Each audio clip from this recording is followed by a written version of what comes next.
दो चंदन होते हैं। शिव महापुराण की कथा दोनों चंदन का वर्णन कर रही। एक होता है हरि चंदन, एक होता है शिव चंदन।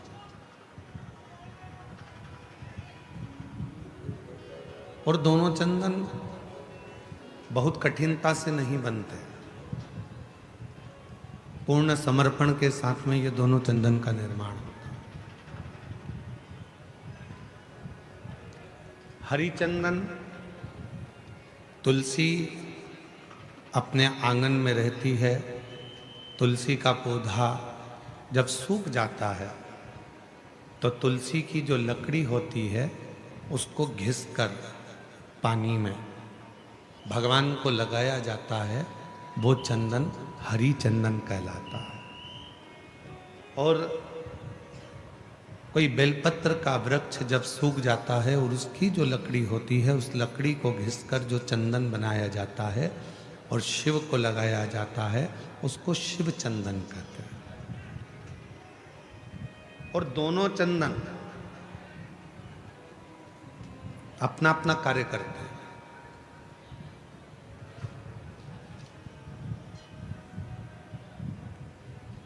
जैसे चंदन लगाते समय 3 उंगली का प्रयोग हम भगवान शिव पर करते हैं। आकार, ओमकार और मकार, ये 3 उंगलियों का प्रयोग हम शिव जी पे चंदन लगाते समय करते हैं।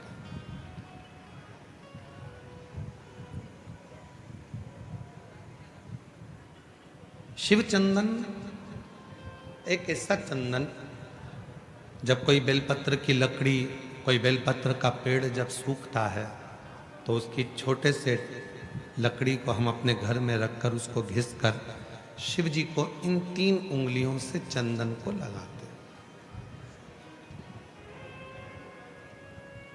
आकार, ओमकार और मकार, तीनों। पर इन 3 उंगली को जब हम लगाते हैं और 3 उंगली से जब हम त्रिपुंड बाबा का लगाते हैं तो उसमें जो नीचे की उंगली है मकार, जो नीचे की रेखा है मकार, हम जब चंदन लगा रहे हैं तो नीचे नीचे की जो रेखा है, एक कोई फोटो आया है,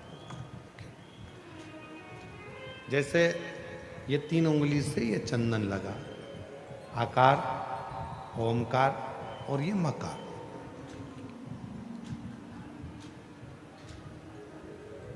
अब दुनिया की दृष्टि में लोगों को लगता है कि चंदन की लकड़ी से जो हमने चंदन लगाया वो भी श्रेष्ठ है, पर बेलपत्र की लकड़ी से जो हम चंदन लगाते हैं, चंदन घिसते हैं और वो भगवान शिव को लगाते हैं, उसमें जो ये मकार वाली रेखा है, जब हम 3 उंगली लगाते हैं तो नीचे की जो मकार की रेखा है उस रेखा का थोड़ा सा चंदन, यदि कितना भी बीमार व्यक्ति है उसके कंठ में अगर वो चंदन मकार की रेखा का थोड़ा सा चंदन उसके कंठ पर लगाना प्रारंभ कर देते हैं तो 15 दिन में वो पलंग पर से उठकर बैठना प्रारंभ कर देता है, कितना भी बीमार क्यों।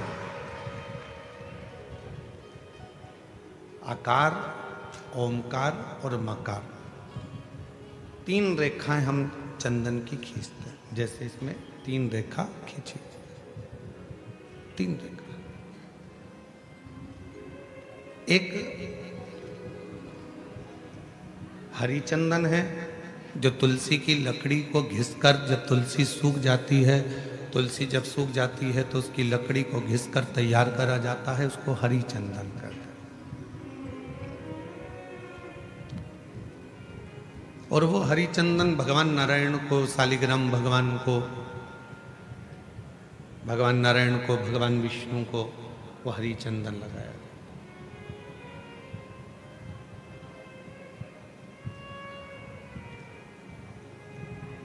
हरि चंदन का लेपन किया जाता है और वो हरि चंदन भी बड़ा काम का है महाराज।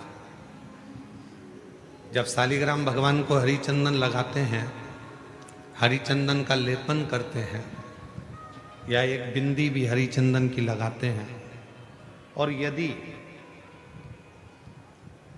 वो हरी चंदन का एक छोटा सा अंश मात्र भी हम लेकर आए, और जिसको दमे की शिकायत होती है, श्वास की शिकायत होती है, चढ़ने में चलते चलते हाँपड़ी भरा जाती है, हाँप भरा जाती है, डॉक्टर ने कह दिया कि फेफड़े 70%, 60%, 80% खराब हो गए हैं, काम नहीं कर रहे, उस व्यक्ति के हृदय पर, वक्षस्थल पर यदि वो हरि चंदन का लेपन जो शालिग्राम भगवान पर, भगवान श्री हरि पर, राम जी पर, ठाकुर जी पर, कृष्ण पर, लड्डू गोपाल पर जो आपने किया है, उसको यदि हम लगाना चालू करते हैं तो उसको भी फिर चलने में तकलीफ नहीं आती और फेफड़े उसके काम करना प्रारंभ कर देते हैं। वो हरि चंदन की भी एक प्रथा। तो दो चंदन, एक हरि चंदन, एक शिव चंदन। जम के बोलेंगे सभी लोग, हरि चंदन काय से बनता है? तुलसी की लकड़ी से। और शिव चंदन काय से बनता है? बेलपत्र जो सूख जाता है, लकड़ी जो सूख जाती है उसके। दोनों कारगर।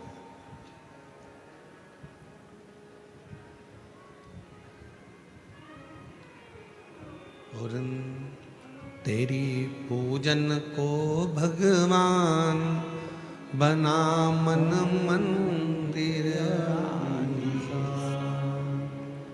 तेरी पूजन को भगवान बना मन मंदिर,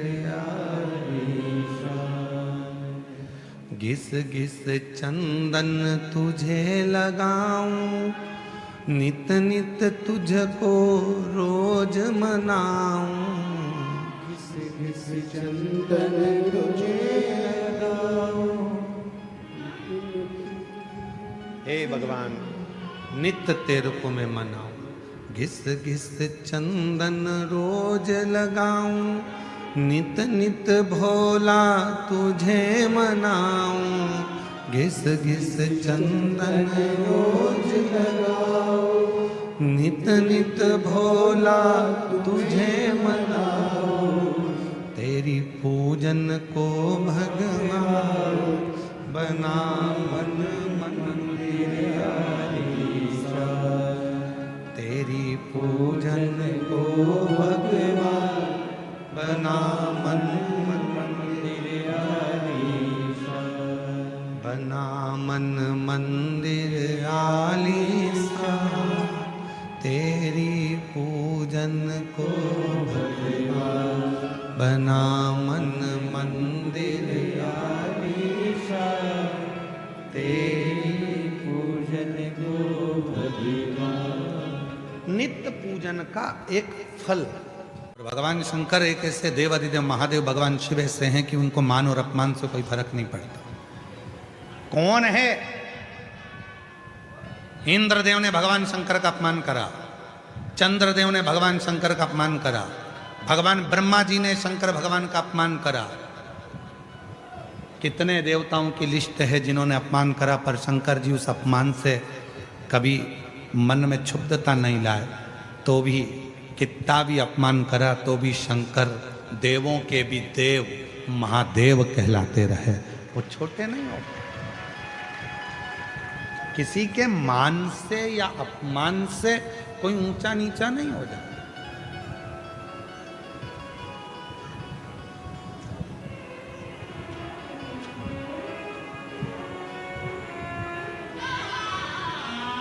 किसी के मान और सम्मान से कोई ऊंचा नीचा या अपमान से, मान सम्मान अपमान से, आपको सम्मान दिया तो आप श्रेष्ठ हो गए, आपको अपमान मिला तो आप अश्रेष्ठ हो गए, ये कोई बात नहीं है। किसी ने आपको गाली दी और आपको अंदर से भीतर से लग गई, वो गाली चुभ गई, ये श्रेष्ठता नहीं है। ठीक है, आप शिव से संबंध जोड़ो, भगवान शंकर से संबंध। आपको मालूम है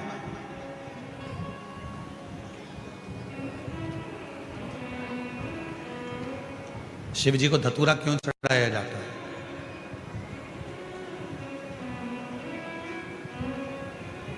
क्यों भगवान शंकर को धतूरा समर्पित किया जाता है? एक धतूरा और उस धतूरे की भी लीला अलग अलग है। जैसे दवाई,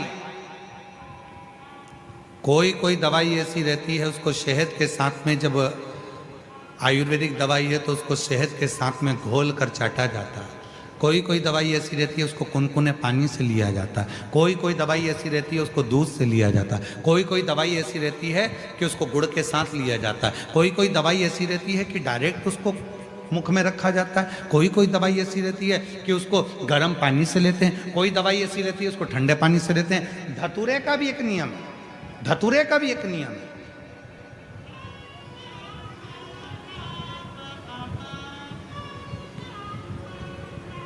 जब किसी के जीवन में गठिया जैसी बीमारी हो जाती है और लगता है कि गठिया बाय हो गए, उसका भी एक पत्र आया है, देखो कहीं ये पत्र देखिए। महाराज, मेरा नाम सुरेखा प्रमोद सूर्यवंशी है, मैं भूसावल से हूँ। कहीं बैठी हो तो हाथ हिला सकती हैं। सुरेखा प्रमोद सूर्यवंशी। गुरुजी, 15 सालों से मुझे गठिया जैसी बीमारी थी। मेरे हाथ पैर ठंड के समय में टेढ़े हो जाते थे। 15 साल से ऐसा कोई डॉक्टर नहीं जिसका मैंने इलाज नहीं करवाया। सारे इलाज करा करा के थक गई, पर मेरा पाँव और हाथ दोनों टेढ़ा हो जाता था। कहीं बैठी हैं क्या? आप ही हैं? आ जाओ, आ जाइए, आ जाओ। 15 साल से बीमारी थी, सारे डॉक्टरों का इलाज करा करा के थक गई। ठंड के दिनों में मेरे हाथ पीछे मुड़ जाते थे, पाँव से मैं चल नहीं सकती थी, घर में पड़ी रहती थी। गुरुदेव, किसी के कहने पर तब मैंने शिव पर भरोसा कर कर, शंकर भगवान पर, आपके कहने पर धतूरा चढ़ाना प्रारंभ करा। और आपने कहा था धतूरे को फोड़कर उसमें थोड़ा सा बेलपत्र लगाकर शिव को जब समर्पित करोगी, और तब बाबा देवाधिदेव महादेव की कृपा होकर तुम्हारा गठिया समाप्त हो जाएगा। और आज बाबा की कृपा से मैं गठिया के रोग से मुक्त हो गई और मेरा पूरा शरीर आज ठीक। औषधि वही है, कोई औषधि शहद से खाई जाती है, कोई पानी से खाई जाती है, कोई किसी से। अर्थात शिव महापुराण की कथा कहती है कि धतूरे को चढ़ाने का भी एक तरीका होता है।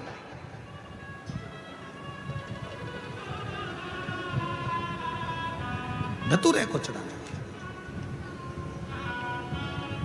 कोई बच्चा है, हाथ पैर से विकलांग है, शरीर से विकलांग है, नहीं सही हो रहा, प्रदोष की प्रदोष, एक धतूरा शिव जी को, एक दुर्वा, एक कनेर का पुष्प, तीनों शिव जी के मंदिर में चढ़ाना प्रारंभ कर दो। दुर्वा लाओ, पीसो। विकलांग है, चल फिर नहीं रहा है, डॉक्टर का भी इलाज चल रहा है, उसको वो दुर्वा पीस कर सुबह दोपहर शाम 3 बार उसको देना प्रारंभ करो। धीरे धीरे बच्चे की बुद्धि का विकास होगा और बच्चा एक दिन इतना एक्टिव हो जाएगा कि खुद उठने का प्रयास करेगा और हाथ पैर भी उसका काम करेगा, खुद करेगा। डॉक्टर का इलाज करवाते रहो। धतूरा भी किस चीज के लिए चढ़ा रहे हो, कैसे समर्पित कर रहे हो, वो भाव। महाराज, कौन है जिसने शिव को अपशब्द नहीं कहा, पर शिव फिर भी समता का भाव ले, समता का। भगवान शंकर समता का भाव। और इसीलिए मेरे देवाधिदेव महादेव चंद्रदेव के लिए स्वयं चंद्रशेखर, चंद्रमौली, चंद्रेश्वर बनकर प्रकट। चंद्रमौली हमेशा संपूर्ण विश्व को औषधि दी है। ऐसे भगवान श्री चंद्रदेव और उन चंद्रदेव को भी एक दिन औषधि की जरूरत पड़ जाती है। शिव महापुराण की कथा कहती है, भगवान शंकर का पवित्र चरित्र कहता, शिव पुराण कहती है, छोटा हो बड़ा हो, गरीब हो अमीर हो, कोई भी जीवन में किसी की भी जरूरत कभी भी कहीं पर भी पड़ सकती। इसलिए शिव महापुराण की कथा बार बार कहती है कि किसी को हल्का ना समझे, किसी को कमजोर ना समझे। शिव महापुराण की कथा कहती है आप दूसरे को भी हल्का ना समझे और अपने आप को भी हल्का ना समझे। आप दूसरे को भी कमजोर ना समझें और अपने आप को भी कमजोर ना समझें।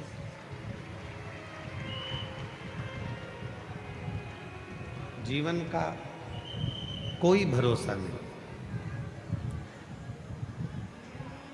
ये मानव की जिंदगी, मानव का जो जीवन है, मानव का जो जीवन है, कब कहाँ किससे काम पड़ता है, कोई भरोसा नहीं।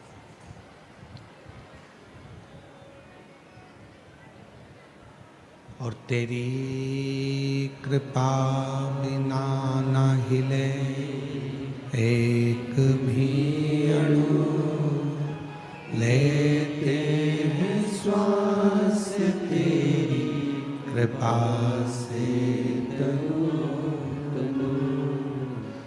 बखान क्या करूं मैं राखों के ढेर का, चपटी भभूत में है खजाना कुबेर का।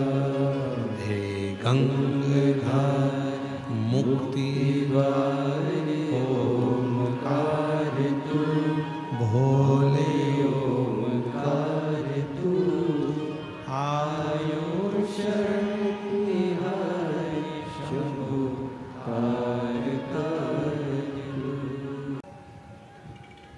आज सनातन धर्म पर लोग उंगलियां उठाते हैं। आज सनातन धर्म पर लोग आक्षेप लगाते हैं कि तुम पत्थर की पूजन करते हो। आज सनातन धर्म पर लोग उंगलियां उठाते हैं कि तुम मंदिर जाते हो, जल चढ़ाते हो, पत्थर पर जल ढोलते हो। एक एक साइंस के एक एक उद्देश्य को यदि उठाकर पढ़ोगे तो पूरा साइंस हमारे सनातन धर्म की प्रधानता बताता है। और सनातन धर्म में जितनी पूजन की पद्धति है वही साइंस ग्रहण करता है, वही साइंस। आज दुनिया के लोग इस साइंस वाले कई लोग कह देते हैं हम सनातन को नहीं मानते, ये सब आडंबर है, सब पाखंड है, सब ढोंग है। नहीं,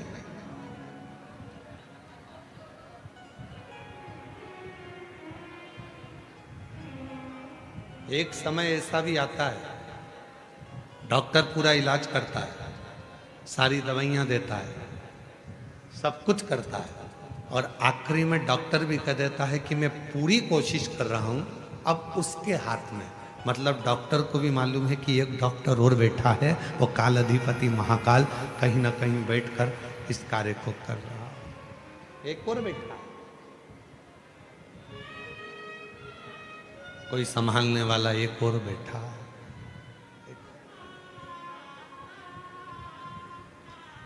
शिव कथा कर रहे हैं।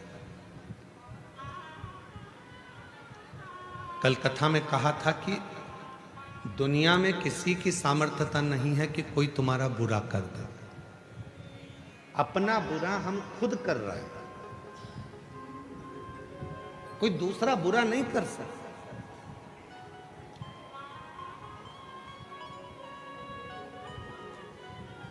किसी की सामर्थ्यता नहीं हो सकती कि कोई तुम्हारा बुरा कर दे।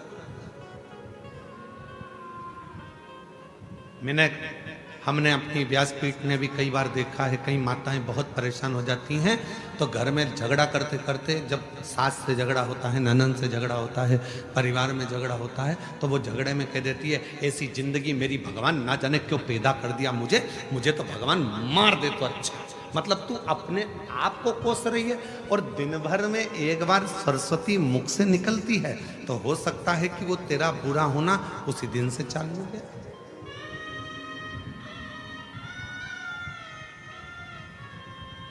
कई बार पुरुष, मेरे जीजा उन भी जब परेशान हो जाते हैं तो कहते हैं भगवान ये शरीर तो भगवान तूने ऐसा दे दिया। कई माताएं दिन भर बैठी बैठी सोचती रहती हैं कहीं मुझे ये बीमारी तो नहीं हो गई, मेरे शरीर में गठान हो गई, कहीं मुझे ये वाली बीमारी तो नहीं हो गई, मेरे को भोजन नहीं पच रहा तो मुझे ये बीमारी तो नहीं हो गई, मेरी आंखें दुख रही हैं तो आंखों में ये बीमारी तो नहीं हो गई, मेरी कमर से चलते नहीं बन रहा तो मेरा कहीं गुरिया तो नहीं खसक गया, मेरा घुटने से चलते नहीं बन रहा, मेरा घुटना तो बेकार नहीं हो गया, कहीं घिस तो नहीं गया। प्रत्येक स्त्री पुरुष आज के समय में प्रत्येक व्यक्ति अपने लिए ही बुरा सोच रहा है। मेरे को ये तो नहीं हो गया, मुझे ऐसा तो नहीं हो गया, मुझे वैसा तो नहीं हो गया, और दिन भर वो जब अपने बारे में गलत गलत गलत गलत सोचता है तो उसको अपने आप शरीर में गलत होना प्रारंभ हो जाता है। और जिसने ये सोच लिया कि मुझे कुछ भी नहीं हुआ, फिर तो परमात्मा ऐसी कृपा करता है कि कुछ हो भी रहा होता है तो परमात्मा उसको अच्छा करता है। तबीयत में ऐसा होगा तो वो होगा। और तुमने सोच लिया कि मुझे कुछ नहीं होगा, आग लगे बस्ती में अपन रहो मस्ती में, क्या किसको रोइए चादर तान के सोइए, तो फिर कोई तुम्हारा बुरा नहीं कर सकता, कोई नहीं।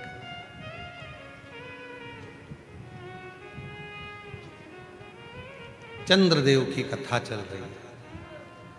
चंद्रशेखर चंद्रमौली शिव महापुराण की कथा चल रही। चंद्रदेव का बुरा लोग कर रहे हैं। दक्ष प्रजापति ने चंद्रदेव को श्राप दे दिया।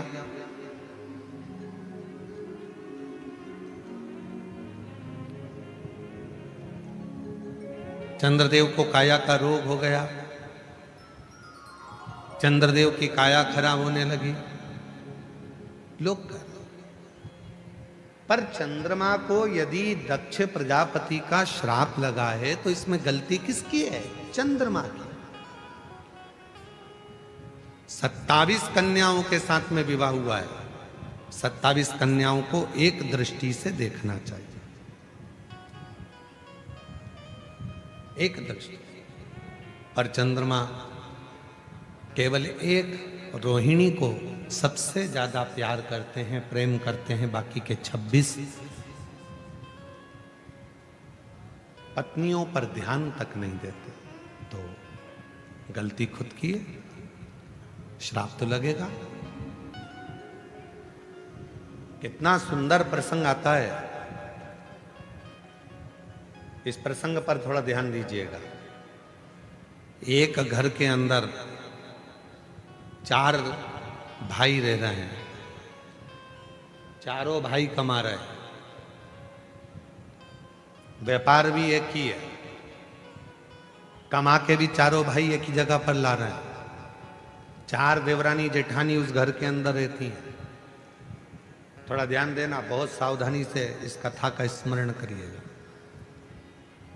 4 भाई एक ही परिवार में रह रहे हैं, एक ही जगह पर कमाकर धन ला रहे हैं, एक ही जगह पर 4 देवरानी जेठानी रह रही हैं। चारों जेठानी देवरानी के बच्चे एक ही जगह पर रह रहे हैं। शिव महापुराण की कथा ये तक कहती है कि अपनी दृष्टि को जितनी देवरानी जेठानी घर में रह रही हैं और जितने भाई घर के अंदर रह रहे हैं, यदि सबकी कमाई एक जगह पर आ रही है तो चारों की दृष्टि एक जैसी रहना चाहिए। ये नहीं कि मेरे बेटे को मैं मलाई का दूध दे दूं और दूसरे के बेटे को सादा दूध दे दूं, मेरे बेटे को मैं घी की रोटी दे दूं, दूसरे को सादी रोटी दे दूं, मेरे बेटे को मैं 2 चम्मच घी लगा दूं और दूसरे के बेटे को 1 चम्मच घी लगा दूं।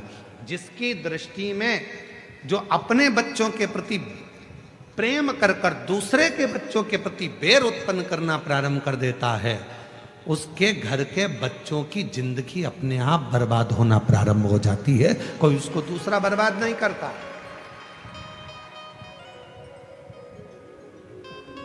अब ये बात हमने एक बार कथा में कही तो एक बहन जी ने लिखकर भेजा, तो क्या हम हमारे बच्चे के लिए अच्छा नहीं सोच सकते? सोचो, मना कौन कर रहा है? पर जब तुम एक जगह पर रह रहे हो तो सबके प्रति सब बच्चे तुम्हारे, सब बच्चे के जाने की कथा मिलती है रामचरितमानस में कि राम जी ने सरयू जी में समाधि, लक्ष्मण जी के जाने की खबर मिलती है, भरत जी के जाने की खबर मिलती है, शत्रुघ्न जी के जाने की खबर मिलती है, मां जानकी जी के जाने की खबर मिलती है, यहां तक भगवान कृष्ण के भी जाने की खबर द्वापर में मिलती है। राधा रुक्मणी जी के जाने की भी खबर द्वापर में मिलती है। आप सब विद्वान बैठे हो, सब विद्वान हो, ऐसा नहीं कि आप में विद्वत्ता नहीं है। आप में से किसी को मालूम हो कि मंथरा कब गई, कैसे गई, मंथरा के प्राण कैसे छूटे, मंथरा का शरीर कैसा छूटा? अगर आप लोगों को किसी को मालूम हो तो हमको जरूर लिख के भेजना कि मंथरा ऐसे मरी थी। जिस समय पर भरत जी महाराज को मालूम पड़ा कि मंथरा ने भगवान राम जी को वन भेज दिया, क्रोध में आ गए भरत जी महाराज मंथरा के ऊपर, पर मंथरा को कुछ नहीं कहा। क्या क्यों? इस राम जी आए वनवास से वापिस, मंथरा सामने खड़ी थी और मंथरा ने हाथ जोड़कर राम जी से कहा था कि मुझे आप मृत्यु दंड दे दो, मैं मर। राम जी ने कहा, मां क्यों ऐसी बात करती हो कि मृत्यु दंड दे दो? तब लक्ष्मण जी ने कहा, भैया ये मंथरा जिसने तुम्हें 14 वर्ष के लिए माता केकई से कहकर वन पहुंचाया था, आप मंथरा को मृत्युदंड क्यों नहीं दे देते? ये कितने घर में जाएगी और कितने घर फोड़ेगी और कितने घरों में वनवास कराएगी। भगवान लक्ष्मण जी ने जब कहा, राम जी ने समझा कर कहा, लक्ष्मण कुछ मत बोल, सबको अपने कर्म का दंड भोगना पड़ता है। इस मंथरा को अगर मैं मृत्यु दंड दे भी दूंगा तो ये तुरंत मर जाएगी, पर इसके कर्म का भोग अभी इसको पृथ्वी पर रहकर भोगना पड़ेगा। जब मौत आएगी उससे पहले इसको भुगतना पड़ेगा। ये मृत्यु का कर्म है, मृत्यु का। देवरानी का बच्चा आगे बढ़ रहा है, जेठानी को प्रसन्नता होना चाहिए। जेठानी का बच्चा आगे बढ़ रहा है, देवरानी को प्रसन्नता होना चाहिए। कोई अग्रण्य जा रहा है, प्रसन्नता रहो। घर में हाँ, यदि तुम अलग मकान में चले गए, तुम्हारा मकान अलग हो गया, तुम्हारी कमाई अलग हो गई, तुम्हारा घर अलग हो गया, उसके बाद अपने बच्चे के लिए सोचो, मना नहीं। पर जब सामूहिक रूप से रह रहे हो, एक जगह पर रह रहे हो, एक जगह पर खा रहे हो, एक काम चल रहा है, एक व्यापार चल रहा है, एक जगह पर सारा परिवार रह रहा है, तो सबके लिए सोच रहा है, सबके लिए श्रेष्ठ सोच, सबके लिए अच्छा विचार कर।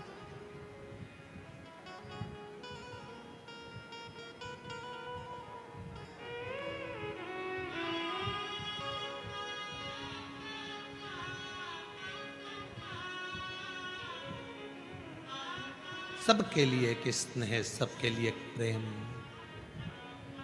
पर दुर्भाग्य की बात तो यह है कि आज का जमाना इतना विचित्र हो गया कि लोग केवल परिवार तो परिवार, पृथ्वी पर एक साथ रह रहे हैं। ये घर है हमारा पृथ्वी, ये पृथ्वी हमारा नगर है, पृथ्वी हमारा घर है, इस पृथ्वी पर हम एक साथ रह रहे हैं, इसमें भी हम भेद करे जा रहे हैं। कोई कहता है ये ब्राह्मण है, कोई कहता है ये क्षत्रिय है, कोई कहता है ये वैश्य है, कोई कहता है ये शूद्र है।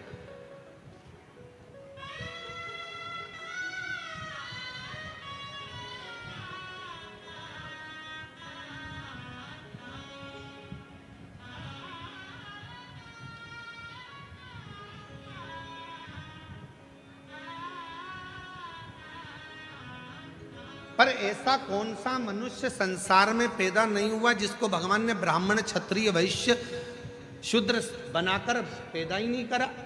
संसार में जितने मनुष्य पैदा हुए हैं इनको भगवान ने ब्राह्मण भी बनाया है, इन्होंने भगवान ने इनको क्षत्रिय भी बनाया, भगवान ने इनको वैश्य भी बनाया और भगवान ने इनको शूद्र भी बनाया। जितने संसार में मनुष्य पैदा हुए हैं इनको चारों वर्ण बनाकर भगवान ने भेजा। आप हम संसार में जितने भी हैं ये चारों वर्ण के, ब्राह्मण भी, क्षत्रिय भी, वैश्य भी, शूद्र भी। अंदाजा करिए, आप खुद अपने मन में सोचिए, अपने मन में विचार करिए। आप जितने बैठे हो अपने बच्चों को ज्ञान देते हो कि नहीं देते? जम के बोलो जरा। अपने बच्चों को समझाते हो कि नहीं समझाते? अपने परिवार को समझाते हो कि नहीं समझाते?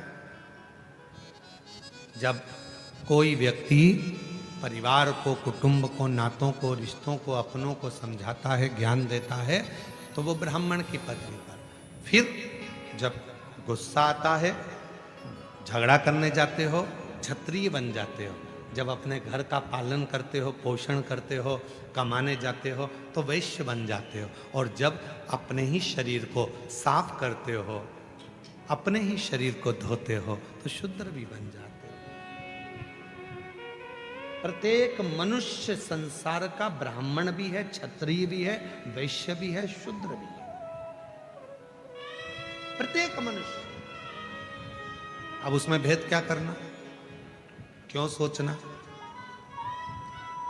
आज जरा सा वोट बैंक एकत्रित करने के लिए थोड़ी सी राजनीति में अपना वोट बैंक बढ़ाने के चक्कर में लोग समाजों में लोगों को जातियों में तोड़ रहे हैं। पर निवेदन है मेरी जीजियों, मेरे जीजाओं, टूटना नहीं। एक लोटा जल देवाधिदेव महादेव को चढ़ाते रहना और बाबा के बने रहना, शिव के बने रहना। हमें टूटना नहीं, हमें जुड़ना।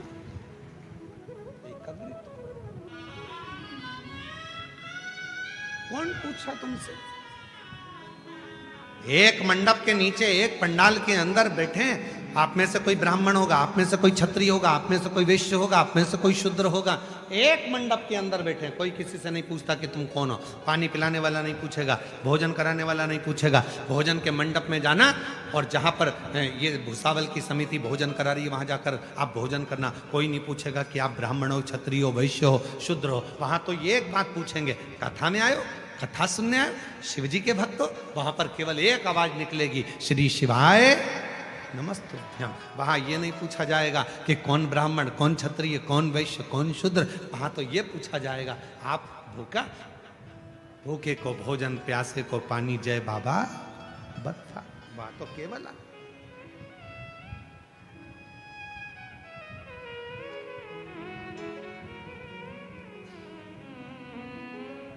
बांटा जा रहा है। आज समाजों को तोड़ा जा रहा है, जातियों में विभाजित किया जा रहा है। चंद्रदेव को यदि दुख आया तो वो दुख चंद्रदेव का खुद का है, किसी दूसरे का नहीं, स्वयं का।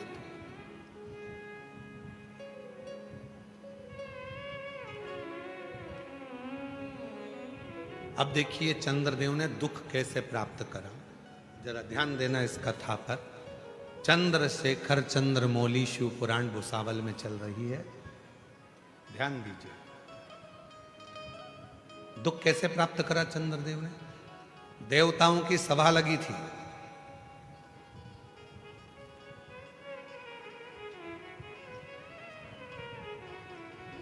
सारे देवता बैठे हुए थे, देवताओं की सभा लगी हुई, सब बैठे। चंद्रदेव का आना हुआ। चंद्रदेव ने एक भी देवता को प्रणाम नहीं किया, नमन नहीं किया। एक भी देवता को चंद्रदेव प्रणाम नहीं करते, नमन नहीं करते।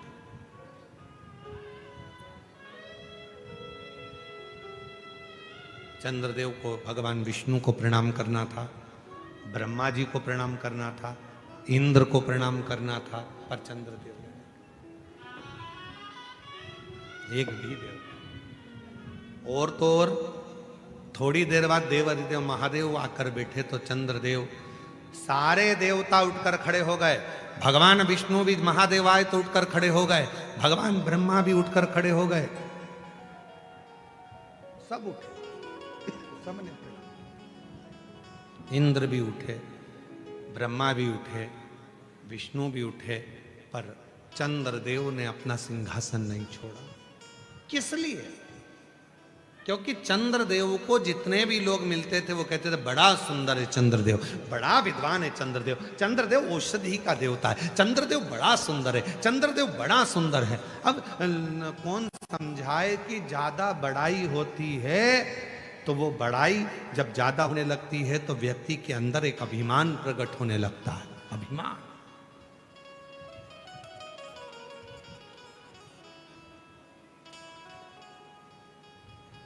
इसीलिए हम आपसे भी कहते हैं पशुपति व्रत करो, 4 बार कर लिए, 3 बार कर लिए, 5 बार कर लिए, 10 बार कर लिए, तो भी किसी से मत कहना कि मैंने इतने व्रत करे। मेरे बराबर कोई नवरात्रे का व्रत नहीं रखता। मैं नवरात्रे में व्रत रखती हूँ, देवी जी का व्रत रखती हूँ, एक लौंग खाकर व्रत रखती हूँ, एक जरा सा पानी पीकर व्रत रखता हूँ। मैं भगवान का व्रत ऐसे करती हूँ, मैं एकादशी का व्रत ऐसे करती हूँ, मैं प्रदोष का व्रत ऐसे करती हूँ, मैं पंडरीनाथ का व्रत ऐसे करती हूँ, मैं पशुपति व्रत ऐसे करती हूँ, मैं 16 सोमवार का व्रत ऐसे करती हूँ। मैंने 5 बार 16 सोमवार करे, मैंने 10 बार ये वाला व्रत करा। कभी मुख से मत कहो, इससे तुम्हारे भीतर अभिमान आएगा। अभिमान आएगा तो मेरा भोलेनाथ तुमसे दूर हो जाएगा, क्योंकि शिव को अभिमान पसंद नहीं है, शंकर को अभिमान प्रिय नहीं।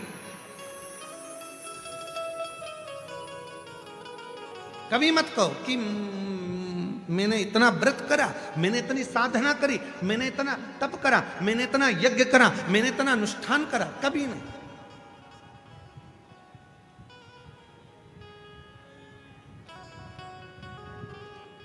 यहां पर कई माताएं आती हैं, आकर कहती हैं गुरुजी हमारा ये काम बाबा ने कर दिया। हम कहते हैं बस इतना ही बोलो कि बाबा ने कर दिया। कभी सीवर वाले बाबा का नाम नहीं कि मिश्रा जी आप या प्रदीप जी आप, ना ना ना, प्रभु आपकी कृपा। देवाधिदेव महादेव के लिए आए हो, शिव के लिए। और जब आप उस महादेव के लिए यहां तक पहुंचे हो तो एक दिन आपका दुख दूर करने के लिए वो महादेव भी आपके दरवाजे तक जरूर पहुंचे। और जब आपके भीतर समर्पण का भाव हो तो शिव क्यों ना स्वीकार, शिव क्यों ना स्वीकार।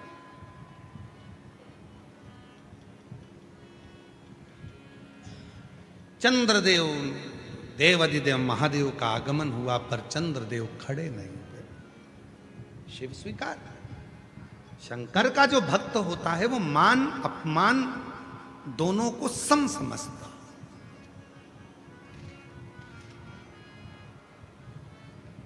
शिव का अगर सच्चा भक्त है तो वो मान और अपमान दोनों को समझेगा, दोनों को समझेगा।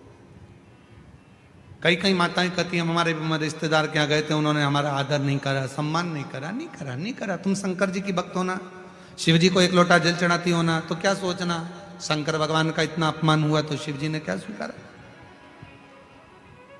मान अपमान दोनों सम लेकर चलता है, वही जिंदगी में बहुत आगे बढ़ता है, वही बढ़ता है। भगवान शंकर को देवों के भी देव महादेव कहते हैं, सारे देवताओं को देवता कहते हैं, पर भगवान शंकर को देव अधिदेव महादेव कहते हैं। महादेव उसी तरह जैसे श्रीमद् भागवत, विष्णु पुराण, भविष्य पुराण, अग्नि पुराण, नर्मदा पुराण, कूर्म पुराण, लिंग पुराण, ये सारी पुराणों की गिनती में आती है, पर केवल एक पुराण ऐसी है जिसको महासंबोधन से संबोधित किया गया, वो शिव महापुराण है। शिव महासंबोधन से जिसको संबोधित किया, महादेव के रूप में जिसको पूजा गया, महादेव के रूप में जिसको धारण किया गया, वो शिव है। सम्मान दिया तो ठीक है, अपमान किया तो भी ठीक है, बराबर है, ठीक है, हो ठीक है।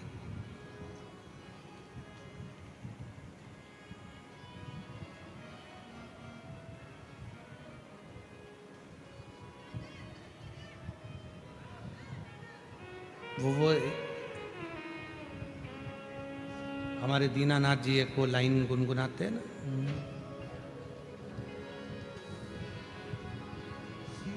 जो शिव नाम होठों पे चढ़ गया तो सवर गया रे, तो समझो ये जीवन सवर गयो रे। भगवान शंकर का नाम जब जिह्वा पर आए, होठों पर आए, मुख पर आए, समझ लेना मेरे शंकर भगवान आपका कल्याण करना प्रारंभ करना चाहते हैं, इसलिए आपके मुख पर शिव नाम। और आज एक बात और कहना चाहते हैं, इस भुसावल की भूमि पर आप लोग उसको स्वीकार करना, इस बात को जितने आस्था चैनल पर कथा सुन रहे हैं, जितने फेसबुक यूट्यूब पर कथा सुन रहे हैं, जितने भुसावल की पवित्र धरा पर कथा सुन रहे हैं, माँ ताप्ती के तट पर बैठकर जो ये पवित्र शिव महापुराण की कथा को श्रवण कर रहे हैं, अपने भीतर उतार कर रखना, तुम्हारी कोई सहेली, तुम्हारी कोई बहन, तुम्हारा कोई रिश्तेदार, तुम्हारे कोई अपने जब तुम्हें शंकर जी के मंदिर में जाने की प्रेरणा दें और तुमसे कहें कि शंकर के मंदिर में जाकर एक लोटा जल चढ़ाया करो, तुम्हारा कोई रिश्तेदार, तुम्हारा कोई दोस्त, तुम्हारी कोई सहेली जब तुम्हें शंकर के मंदिर तक ले जाए, शिव के मंदिर भेजना प्रारंभ कर दे, तो समझ लेना वो दोस्त नहीं, स्वयं शिव आया है, वो रिश्तेदार नहीं, स्वयं शंकर आया है और वो तुम्हारा हाथ पकड़कर तुम्हारे दुख को समाप्त करना चाहता है, इसलिए तुम्हें शिव तक लेकर जा रहा है, शंकर तक।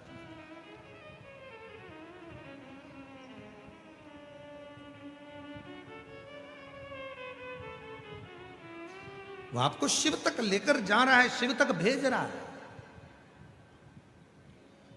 शंकर तक पहुंचा है। चंद्रदेव शिव को देखकर उठे, भगवान शंकर को देखकर भगवान नारायण उड़ गए, ब्रह्मा जी उड़ गए, इंद्र उड़ गए, सारे देवता उड़ गए, पर भगवान शंकर को देखकर चंद्र नहीं उठे, क्योंकि उनको अभिमत्ता थी, मैं बड़ा सुंदर हूं, मैं बड़ा ज्ञानी हूं, मैं बड़ा विद्वान हूं, मैं औषधि का देवता हूं। चंद्र को औषधि का देवता माना जाता है, और जरूरी नहीं है कि एक दिन डॉक्टर को भी डॉक्टर की जरूरत पड़ जाती है, एक दिन वकील को भी वकील की जरूरत पड़ जाती है, एक दिन शिक्षक को भी शिक्षक की जरूरत पड़ जाती है, और एक दिन गुरु को भी गुरु की जरूरत पड़ जाती है, कोई जरूरी नहीं है।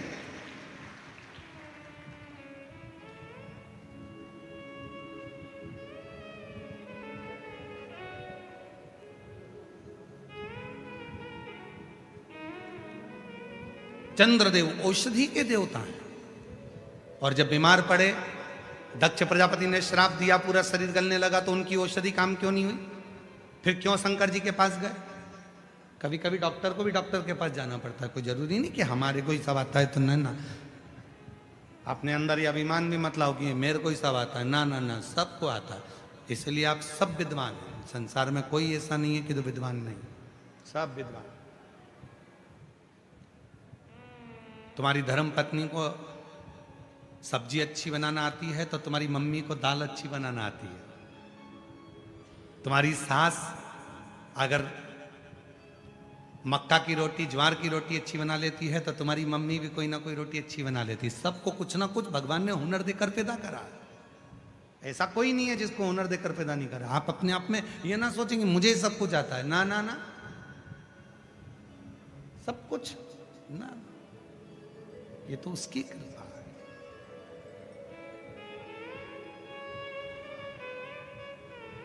और कितनी सुंदर बात रामचरितमानस में मिलती है। कहा, हनुमान जी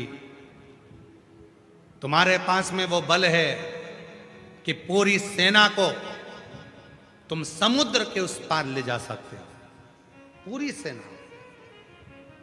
हनुमान जी ने मन में सोचा कि ये सब मुझे ही महान बना रहे हैं, हनुमान हनुमान हनुमान हनुमान। हनुमान जी ने सोचा कि केवल मुझे महान मत बनाओ, जो राम जी के काज में आ गया वो सब महान है। तो हनुमान जी ने कहा कि केवल मैं ही नहीं कि मैं तुम सबको सेना को उस पार ले जाऊं, हमारी सेना में नल नील ऐसे हैं जो राम नाम लिखे पत्थर भी अगर हाथ लगाकर फेंक देते हैं तो वो पत्थर भी तैर जाते हैं। हनुमान जी ने उनको भी महत्व बता दिया,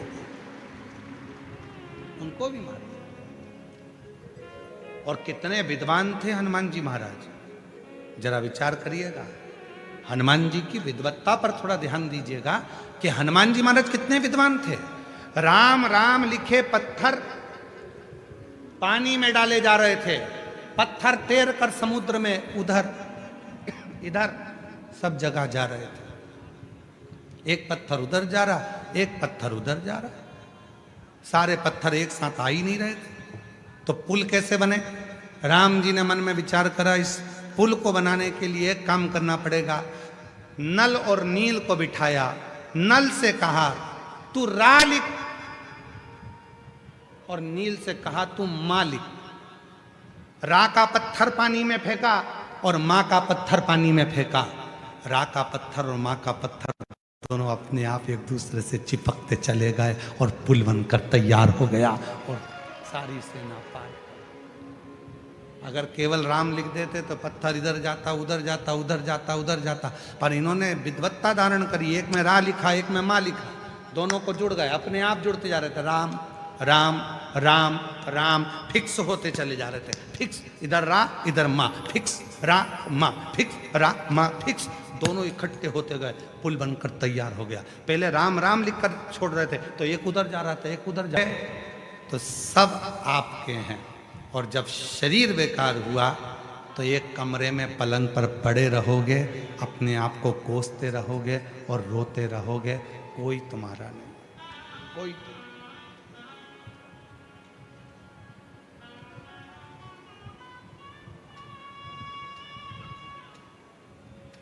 हरिद्वार कौन कौन गया है? हाथ उठाओ जरा, सब उठाओ हाथ जो हरिद्वार गए। हम भी गए, ठीक है।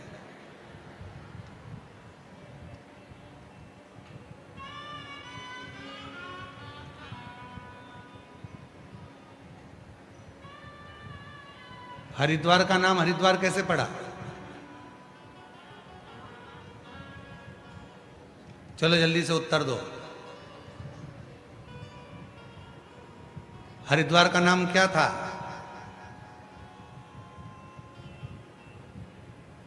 सप्तपुरियों में एक पुरी थी मायापुरी, वो हरिद्वार था। फिर हरिद्वार कैसे पड़ गया? शिव जी के एक भक्त के कारणवश उसका नाम मायापुरी से हरिद्वार हो गया। और वो थे अवंतिकापुरी उज्जैनी में रहने वाले राजा भर्तरी, गुरु गोरखनाथ जी के शिष्य।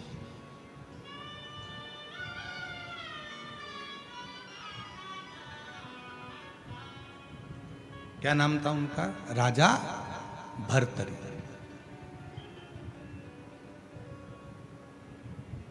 वो मायापुरी का नाम हटकर हरिद्वार कर दिया, वो भर्तरी के नाम से।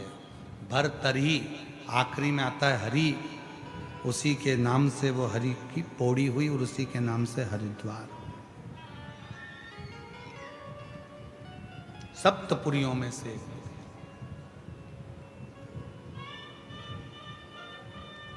अब कभी विचार करा आपने कि जो राजा था, इतनी बड़ी प्रजा उसके साथ में थी, इतना बड़ा नगर उसके साथ में था, और वो एक संत बन गया, साधु बन गया, तपस्वी बन गया। कैसे? शिव महापुराण की कथा कहती है, जब वो देव अधिदेव महादेव जब कृपा करना चाहते हैं, और आपको भी कहा था कि आप सब ये लाखों की संख्या में आए हो, पंडालों में भरे पड़े हुए हो, ये मत सोचना कि आप अपनी मर्जी से आए हो। मेरे शंकर भगवान ने आपका हाथ पकड़कर डमरू बजाकर तुम्हें यहां कुछ देने के लिए बुलाया। कुछ देने के लिए मेरे शिव ने तुमको यहां आमंत्रित करा।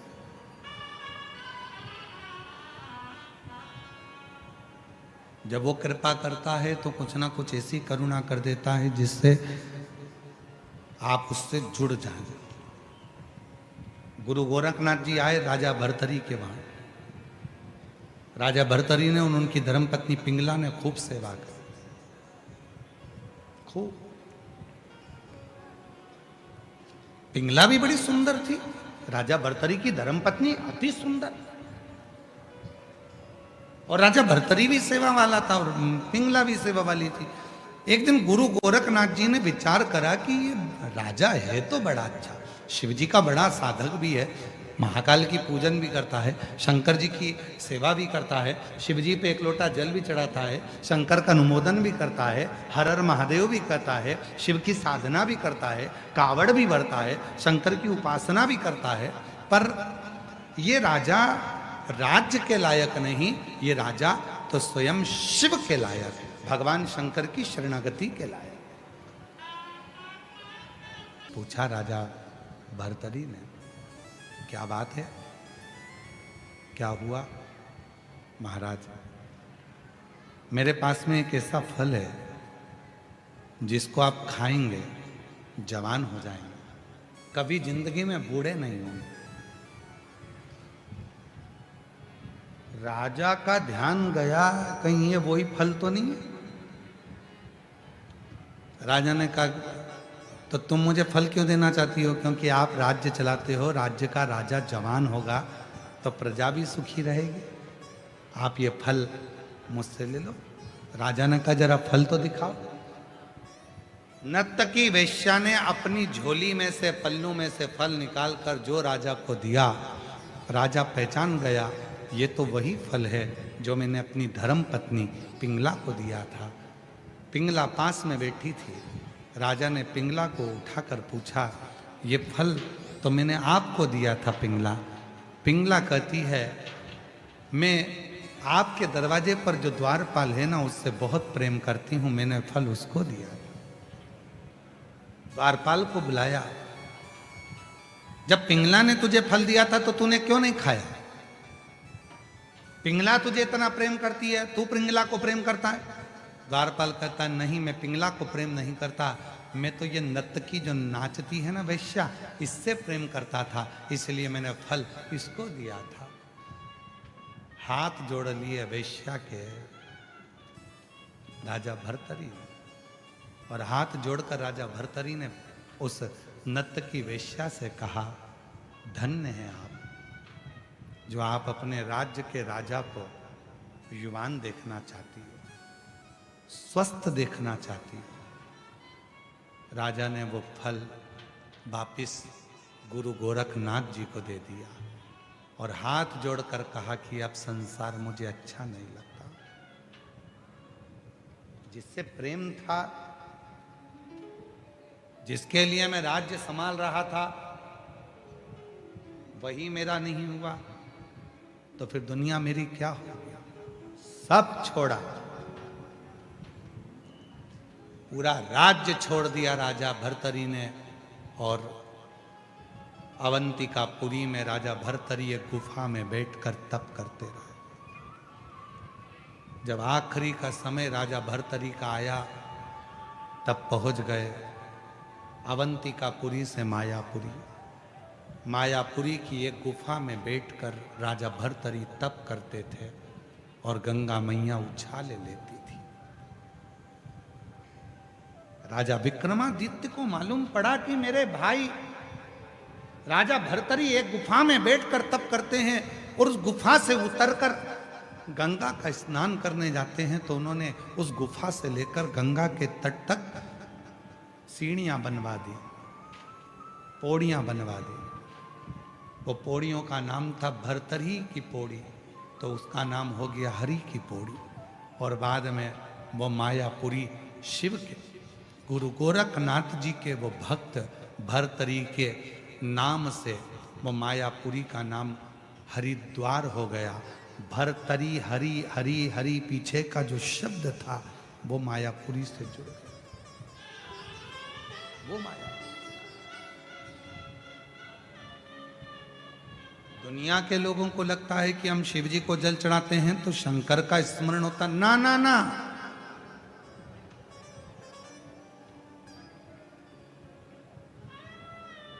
शिव परीक्षा लेते हैं। परीक्षा की पहली सीढ़ी है भगवान शंकर की भोजन। परीक्षा की पहली सीढ़ी है भगवान शंकर की भोजन। ध्यान रखना इस बात के लिए। कहने वालों ने ऐसे नहीं कह दिया कि भूखे को भोजन और प्यासे को पानी और जय बाबा बर्फानी। रुद्राक्ष महोत्सव सीहोर में होता है। दूर दूर से लोग आते हैं। लोग कोई चाय पिलाता है, कोई भंडारा चलाता है, कोई पोहा बांटता है, कोई आइसक्रीम बांटता है, कोई पानी बांटता है। अभी भुसावल में कथा चल रही है। मां ताप्ती के तट पर, भुसावल की पवित्र भूमि पर ये पवित्र कथा महाराष्ट्र की पवित्र धरा पर चल रही है। आज कथा का दूसरा दिवस है। हम रास्ते में से आते आते देख रहे थे, कोई पानी की बोतल बांट रहा है, कोई पानी का पाउच बांट रहा है, कोई टंके में पानी भर लिया, गिलास से पानी पिला रहा है। उनको देखकर हमें लग रहा था शंकर भगवान की कथा बार बार कहती है कि शिव जी से स्वयं माँ जगत जननी माता सती ने स्वयं माता सती ने भगवान शंकर से प्रश्न किया था, भोले बाबा आप जब संसार के लोगों से प्रेम करते हो, संसार के लोगों से स्नेह करते हो, जब संसार के लोगों को आप देना प्रारंभ करते हो, उससे पहले आप संसार के लोगों की परीक्षा लेते हो? शिव जी ने कहा हाँ। तो वो परीक्षा कौन सी होती है? तब भगवान शंकर ने कहा वो पहली परीक्षा है, मैं भूखे का रूप धरकर, एक भिक्षुक का रूप धरकर, प्यासा बनकर, भूखा बनकर, एक सन्यासी बनकर, एक भिक्षुक बनकर, किसी शंकर का जो भक्त होता है, शिव का जो उपासक होता है, उससे पेट भरने के लिए अन्न मांगता हूँ, भोजन मांगता हूँ, पीने को पानी मांगता हूँ। मैं देखता हूँ वो मेरा हुआ कि नहीं। धन नहीं,